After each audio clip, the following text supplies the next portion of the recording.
UFC 327 just took place, headlining jiriprochazka versus carlosulberg, and I'm going to give you my raw reaction to the full fight card, so let's get into it. First fight of the night, we have Charles Radtke versus Francisco Prado. Now, I picked Charles Radtke to win, and he won relatively easily. He was able to implement his grappling, and that's what honestly got him the win in this fight. On the feet, Charles Radtke was winning, but it was kind of competitive, to be honest. But that's when Charles Radtke started looking for takedowns, was able to get him very, very easily. Single legs, double legs. And Francisco Prado just couldn't get up, couldn't defend him to save his life. But in round 3, he did start defending him. He started to stuff the takedowns, but it was over. Radtke was up 2-0. Prado needed a finish and obviously didn't get it done. So good on Charles Radtke to win. 35 years old, crazy. Crazy how he beat a young guy, a guy that when he did come into the UFC had a lot of hype behind him. But yeah, Prado, I think he's like in a 4-fight losing streak now, and most likely is going to get cut from the organization. If you can't defend a takedown to save your life, what are you doing, man? You're an athlete, this is your job. Be, well-rounded in every single facet of the game, and you can't defend a takedown, yeah, you're going to get cut. So yeah, good on Charles Radtke. We'll see what happens. I think we'll see another entertaining fight. I don't think he fights anyone in the top 15. And before I forget, his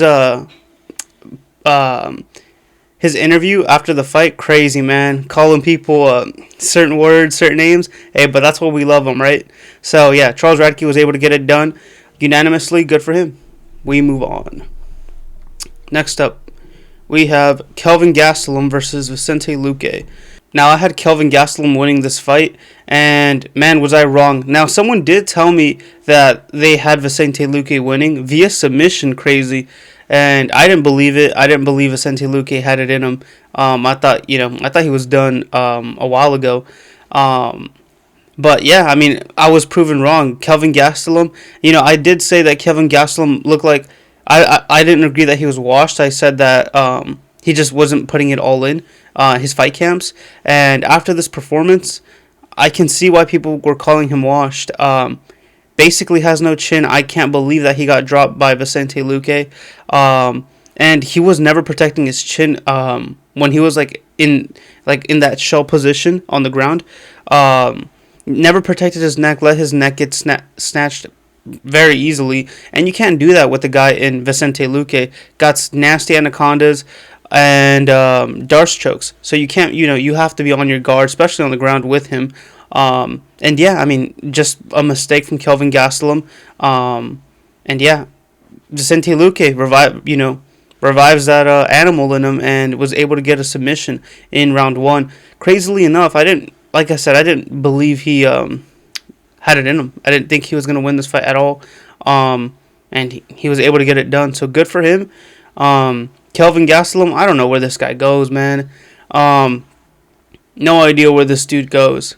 So, yeah, I'm just more speechless on the fact that Vicente Luque was able to get a finish in this fight in round 1, more so than Kelvin Gastelum, kind of selling us. So, yeah, good on Vicente Luque to win. I don't know who he fights next. I don't want to see him fight someone in the top 15 because he's going to get murdered. But, yeah, we'll see. We'll see what they feed him. And Kelvin Gastelum, like I said, no idea what happens to this guy. Yeah, who knows. Next up, we've got Chris Padilla versus Markel Medeiros. Now, let me see here. Let me move myself a little bit. So, as you can see, it says decision majority, right? So, at the end of the fight, I picked Chris Padilla to win this fight, and the judges gave the fight to Chris Padilla, but during the broadcast they said that the fight was the fight was overturned to a draw. That the fight was a draw, and I see no problem in that. I don't think that Medeiros won this fight at all.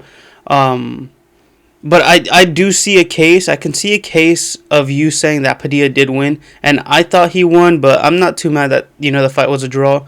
But yeah, it's crazy how they just overturned that because usually the judges don't overturn anything. They don't want to do anything about that. But I think it was more of a buffer mistake.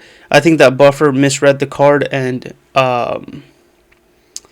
like I don't know, like kind of mistaken it as a draw instead of a win for Padilla. So who knows? I don't, who knows? But we do know that the fight got overturned to a draw. But yeah, I mean, I had Chris Padilla winning. I thought he was winning the majority. But like I said, I'm not mad at this fight being a draw. It was a competitive fight, but Padilla just looked a step ahead. Madero's had his moments, but you could tell that Padilla was a better fighter out there, more pressure, and just more polished than Madero's. Madero's kind of looked like a new guy, So yeah, I think, in my opinion, I do think that Padilla still won, but I'm not mad at the draw. And yeah, that was this fight. Next up, we've got Tatiana Suarez versus Lupi Anitopoop Godinez. Now, I said, if you guys saw my breakdown, you guys know that I said that Lupi Godinez has no fight IQ. Fight IQ wise, she's an idiot, and that was seen in this fight. She kind of like pieced up Tatiana on the feet and decided to grapple. Was in the clinch, was trying to counter wrestle with her. And why would you do that, man? You know you're better on the feet, and you're doing that. And that was like a prime example of why I said her fight IQ is very low. And yeah, I mean, I said that Tatiana Suarez is reliable. You know what she's going to do. She's not going to deviate from the game plan. And yeah, Tatiana Suarez did what she had to do to win this fight. Consistently grappling, reversing everything that Lupi was doing. Because like I said, she was trying to counter wrestle. So Suarez was able to reverse everything. And surprisingly enough, got a submission win. I think, if I remember correctly, it was a rear naked choke.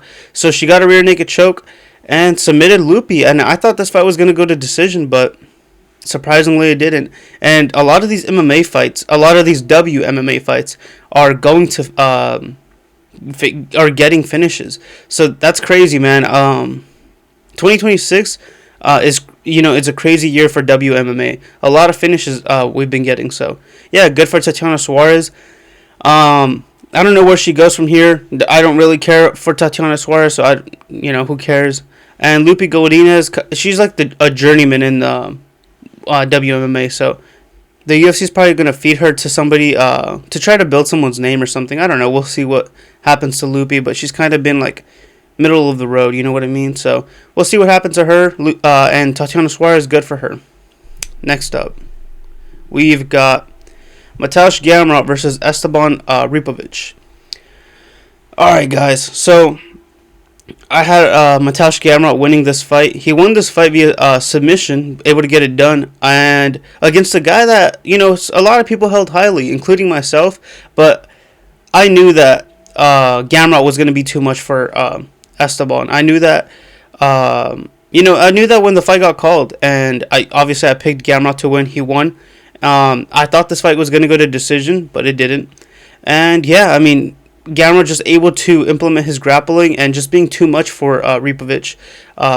Every time that he got Ripovic to the ground, Ripovic did try to fight back to his feet, but the little times that he was able to get back on his feet, just constantly getting taken down.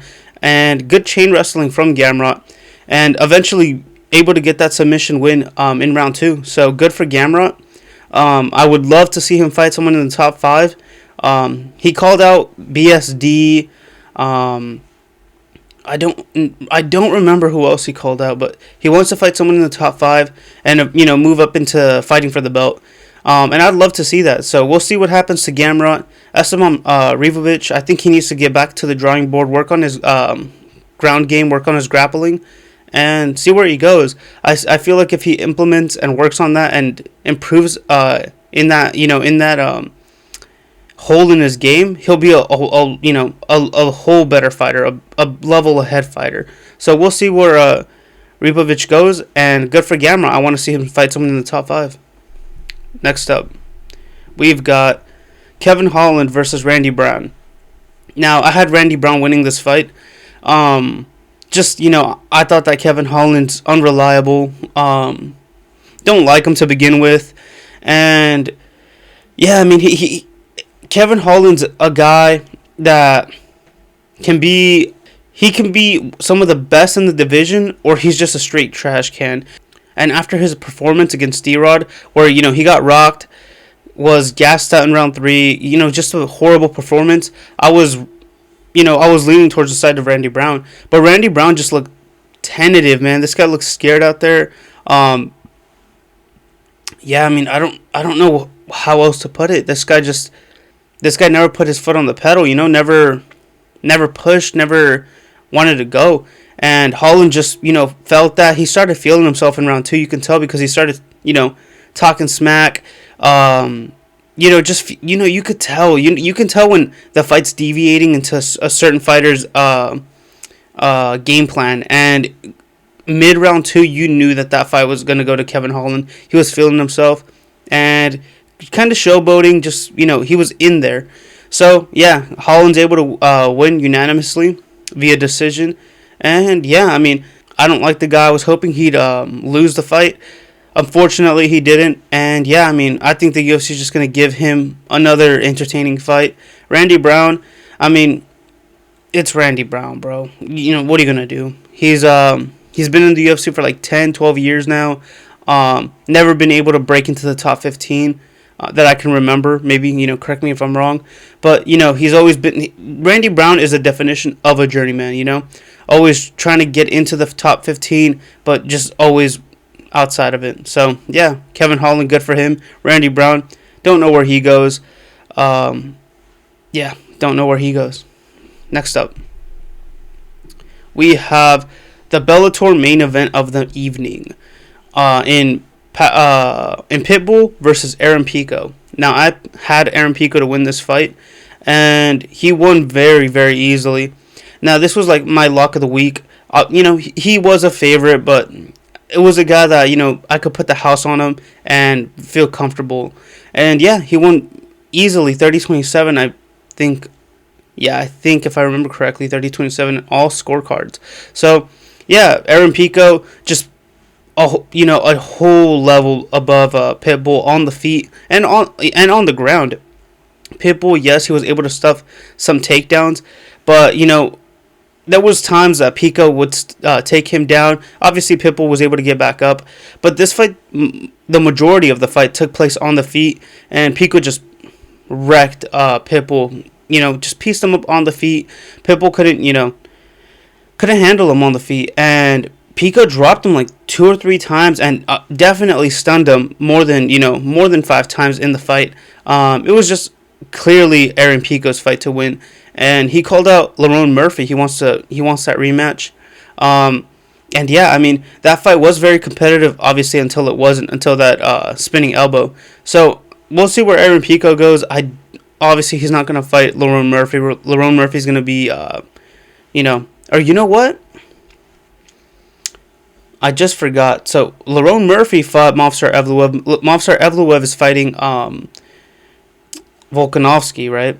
So, obviously, Lerone Murphy's lost his last fight, not too far apart from, their fights in general. So, actually, I think that fight is possible. So, yeah, maybe the UFC does book that fight again. And I was riding Pico in that fight, obviously lost. And if that fight does go down, I'm still going to be riding Pico. I think that Pico does win that fight. So, we'll see what happens. We'll see what the UFC does. But, yeah, good for Aaron Pico to win this fight. And Pitbull, he said he said he had title aspirations. I thought that was ridiculous, when he first signed into the UFC. And, yeah, I mean, I don't know where this guy goes. I think he's just going to be like an entertaining fighter. He's going to obviously come out of the top 15. He was 13 in the featherweight division. Pico's going to take that spot. And, yeah, I don't know where Pitbull goes. Most likely they're just going to build someone off of his name. But, yeah, good for Aaron Pico. Next up.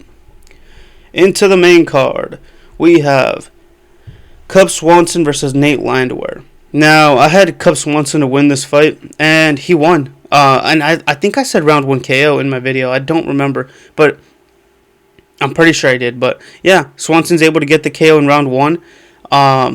In in an easy fashion.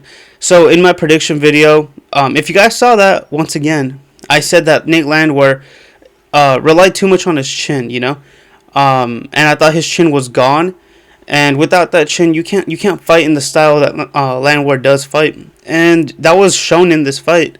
He came in kind of bum rushing in the way that he does fight, and he just wasn't able to eat the punches that Swanson was throwing, and he got rocked 2 or 3 times, was able to survive, and yeah, I mean, and in like the third knockdown, it was just too much damage, couldn't withstand the heat, and just got TKO'd.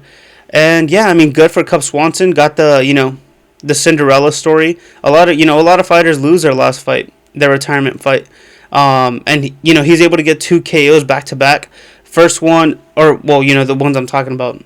The before this fight was Billy Q, got a finish in that fight, and now he got another TKO against Nate Landwehr, and a guy that is never out of the fight, even though you can rock him 5-8 times, and he's still game. He's still he's still dangerous in there. So good for cubswanson. Happy that he retired.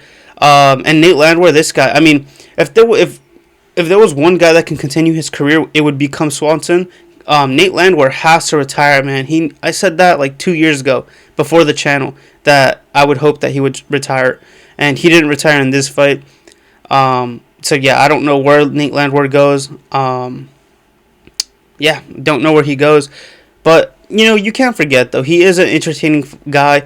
Never going to be top 15, obviously, but just feed him someone entertaining, someone that's willing to brawl in there, and yeah, I mean that's Nate Landwehr's career. So yeah, next up we have Dominic Reyes versus Johnny Walker. Now this fight was kind of lackluster. I know the world had this fight ending in a KO or a finish in general, and that was completely the opposite. This fight ended in decision, surprisingly. I know somebody that had Dominic Reyes via decision. Crazy. This guy that I know has like the nastiest bets, and they always hit, man. And he bet on this fight to go to decision, and he bet on Dominic Reyes to win via decision. Both hit. And yeah, I mean, Dominic Reyes just playing it kind of safe. Can't blame him. He's been KO'd in his last fight against the champion now, and carlosulberg. We'll get to that. But yeah, just playing it safe, and you can't blame the guy. I mean, he apologized in his Insta saying that he knew that everyone wanted a fist fight, a bar fight, but you got to get it done, and I agree with him to a certain extent. You do got to get it done. Got to get back in the win column. And yeah, Johnny Walker talking about Johnny Walker, sorry, just too tentative, trying to play a technical fight, trying to be a technical fighter, and you're just not that, bro. You're not a technical fighter. You just gotta live by the sword, die by the sword. That's just your fighting style. You can't just deviate and be something else or try to be something else, and that's what he tried to be in this fight. And yeah, I mean, Dominic Reyes he is a technical fighter. He can get wild at times, we know that. But if you're going to make this fight technical, Reyes is going to win this 8, 9 out of 10 times. And he won. So good for Dominic Reyes. I don't see another run coming from him again. But yeah, good for him. Johnny Walker, don't know where he goes. They're probably going to feed him another killer. They try to do that with Ming Yang, that Chinese dude that Johnny Walker got a KO against. So they're probably going to feed him to another killer. But yeah, we'll see what happens. Next up, we have Curtis Blaydes versus Josh Hokett.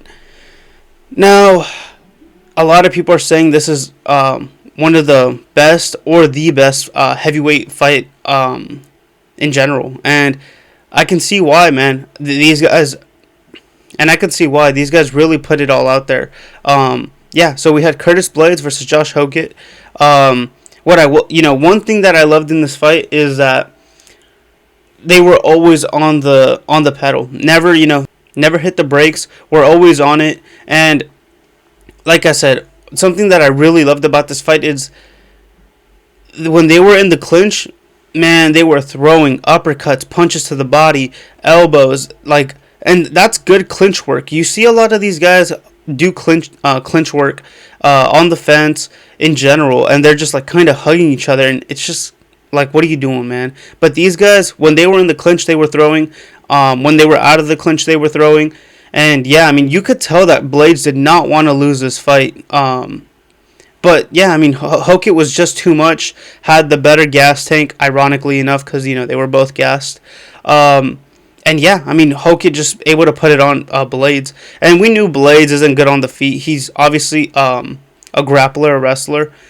So if Hokit was able to stuff the takedowns, which he was, this fight was gonna be in favor for him, and obviously it was. So yeah, Hokit's able to get it done. Both guys, again, nasty striking from both guys. Both guys getting rocked at times, almost getting finished. But yeah, I mean, crazy fight. I am in the side that this was one of the better, maybe even the best heavyweight fight in recent history. But yeah, I mean, I'm happy that I had Josh. But I'm happy that I picked Josh Hokit to win this fight. And yeah, he moves up in the top 5. In his post-fight interview, he did call out Alex Pereira. He said, quote unquote, "You can suck my nuts." So we'll see what happens. Pereira's going to be fighting in heavyweight. And technically, I mean, in that fight, I do think Pereira wins. But what I was going to say is technically, Josh Hokit can fight Alex Pereira. We've seen Pereira versus Khalil Roundtree in light heavyweight, and Khalil Roundtree was he was ranked number 8 in the world. So, ironically enough, we can see Alex Pereira versus Josh Hokit for the heavyweight title next. Josh Hokit put himself in a beautiful position. So yeah, we'll see what happens. In my opinion, I think that he needs to get one more win, maybe in the top 3. And yeah, I mean, then he can fight for a title. But I would not be mad if he did fight for the title next, after this fight. So yeah, good on Josh Hokit. Curtis Blades, I think it's the beginning of the end. His whole career, he's been in the top 5.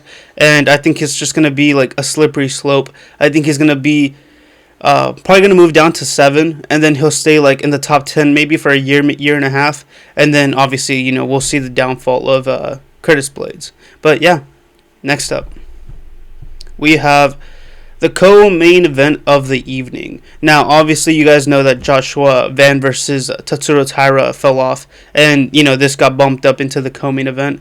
And I had Azamat winning. I thought that he was going to be able to win 16-0. Dangerous striker, been getting KOs back-to-back. Against paulocosta, that's kind of been pulling out of fights, inactive. And yeah, I mean, again, I was wrong. Paulocosta, well, what I did say in the breakdown was paulocosta had that lighter man skill. And, I wouldn't be surprised if he was a lot faster. And that was literally what played a big part in this fight. Paulocosta just looked like a featherweight against a heavyweight, Very, very fast, very technical, and, man, just nasty power from Paulocosta. Almost KO'd Azamat before the actual KO in round 3, and definitely stunned him with the nasty head kicks in round 2, I think it was. And yeah, I mean, just crazy. Lighter man skills just a different level, man. That it's a thing, bro. It really is a thing. These guys in lower weight classes are a lot better fighters than the guys higher up. And yeah, I mean, you could tell, that Paulocosta was just faster, better, stronger. And Azamat, Azamat's not really a light heavyweight, to be honest.